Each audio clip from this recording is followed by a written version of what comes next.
Hello friends, Ratna's কিচেনে সকলকে স্বাগত। আজকে আমি বানাবো চিকেন স্যুপ। তো চিকেন স্যুপ বানানোর জন্য এটা হচ্ছে একদম সম্পূর্ণ বেঙ্গলি স্টাইল এবং আমার মতন করে আমি বানাবো।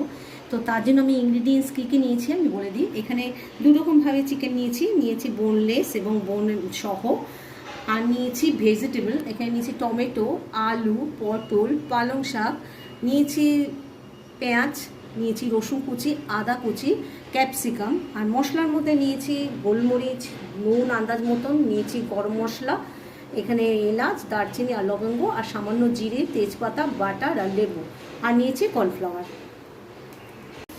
এটা বানাবো আমি একদম প্রেশার কুকারে, যাতে খুব সহজে হয়ে যায়। দিয়ে দিলাম বাটার, এবার দিয়ে দিচ্ছি রসুন কুচি না রসুনের কোয়া, দিয়ে দেবো গরম মশলা সব পাশ দিয়ে।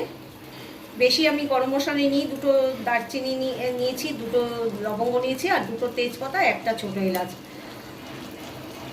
এবার একটু নাড়াচাড়া করে নেব। রসুন মোটামুটি ফ্রাই হয়ে গেছে, এবার দিয়ে দিচ্ছি আদা কুচি খুব একটা ফ্রাই করব না, কারণ আদার কিন্তু গন্ধটা বেশ ভালো লাগে। দিয়ে দিলাম। এবার দিয়ে দেবো একটুখানি আন্দাজ মতো নুন, দিয়ে দিলাম নুন। এই মানে পেঁয়াজ, আদা কুচি, নুন এগুলো সব দিয়ে দেওয়া হয়েছে, এগুলো একটু ফ্রাই হচ্ছে। এবার দিয়ে দেবো আমি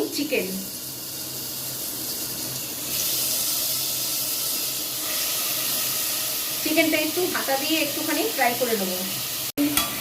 চিকেনটা মোটামুটি আমি একটু নাড়াচাড়া করে নিলাম, আঁচটাকে এখন হাই ফ্লেমেই রাখলাম।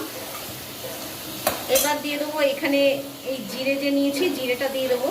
জিরেটা আমি কিন্তু ফ্রাই করলাম না, জিরের গন্ধটা এখানে বেশ ভালো লাগবে। আর এবার দিয়ে দেবো পালং শাক বাদে বাকি সব সবজিগুলো দিয়ে দেবো। এই পালং শাক যেগুলো নিয়েছি, এই সময় বেশ পালং শাক পাওয়া যাচ্ছে, আর এইরকম দিয়ে করলে বাচ্চা বড় সকলের জন্য খুব হেলদি একটা মানে চিকেনের এই স্টিউটা। অবশ্যই আপনারা ট্রাই করবেন। আমি এইভাবে বানাই, প্রত্যেককে সবজি এইভাবে খাওয়ানো যাওয়াই যেতে পারে। তো এবারে এটার মধ্যে একটুখানি আন্দাজ মতন জল দিয়ে এটাকে এবার ঢাকা দিয়ে কুক করে নেব। আমি এই যে এরকম এক বাটির মতন জল দিয়ে দিচ্ছি, আর সবজি থেকে তো জল উঠবেই। তারপরে দিয়ে দেবো গোলমরিচের গুঁড়ো, আর নামানোর পর আমি দিয়ে দেবো একটুখানি কাঁচা লঙ্কা, আর এখন দিয়ে দিচ্ছি পাতিলেবু। এখানে আপনারা সয়া সস যদি আর হচ্ছে ভিনিগার যদি কেউ দেন দিতে পারেন, তবে লেবুটা বেশি হেলদি। এবার ঢাকা দিয়ে এটাকে কুক করে নেবো।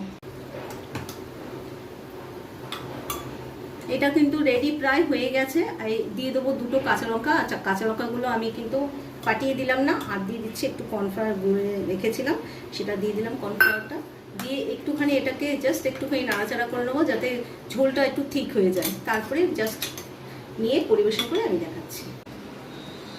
কেমন লাগলো আমার এই রেসিপি, এই হোম স্টাইল এইভাবে চিকেনের এরকম স্যুপ ভেজিটেবল দিয়ে? অবশ্যই কিন্তু আপনারা ট্রাই করবেন। আর শীত আসছে, এরকম ভেজিটেবলটা একদম বাজারে মার্কেটে অ্যাভেলেবেল থাকবে, অবশ্যই ট্রাই করবেন। আর কমেন্টস করে জানাবেন কেমন হয়েছে।